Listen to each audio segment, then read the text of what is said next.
উচিত ছিল। আপনি ফোনটাকে নিচে নামান। যে আঙুলটা তুলছে এই আঙুলটা তোলা উচিত হয় নাই, জাস্ট জুতার বাড়ি দেওয়া উচিত ছিল।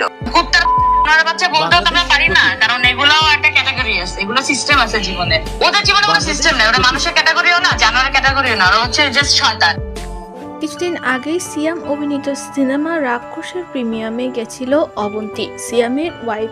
সেখানে একজন সাংবাদিকের সঙ্গে সিয়ামের ওয়াইফ অবন্তীর ঝগড়া লেগে যায় এবং তিনি আঙুল তুলে সেই সাংবাদিককে বলেন যে আপনি এক্ষুনি ফোনটা নিচে নামান, না হলে আমি উপর মহলে জানাতে বাধ্য হবে। তারপরেই সেই সাংবাদিক আরেক সাংবাদিককে ফোন করে সিয়ামের বউকে নানান রকম নোংরা মন্তব্য করেন এবং যাচ্ছে তাই ভাবে অবন্তীকে ছোট করেন।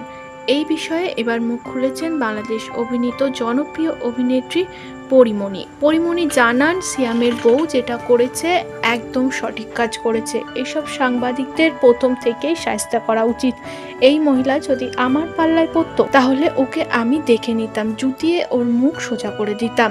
এভাবেই সিয়ামের বউয়ের পাশে দাঁড়িয়ে সেই সাংবাদিককে ধুয়ে দিয়েছে পরিমণি। পরিমণির সঙ্গে সিয়ামের খুব ভালো সম্পর্ক, সেই সূত্রে সিয়ামের বউর সঙ্গেও পরিমণির খুব ভালো সম্পর্ক। একটা সময় একসঙ্গে মুভি করেছিল সিয়াম ও পরিমণি, সেই সূত্রেই পারিবারিক একটা সম্পর্ক তৈরি হয়েছে পরিমণি ও অবন্তীর সঙ্গে।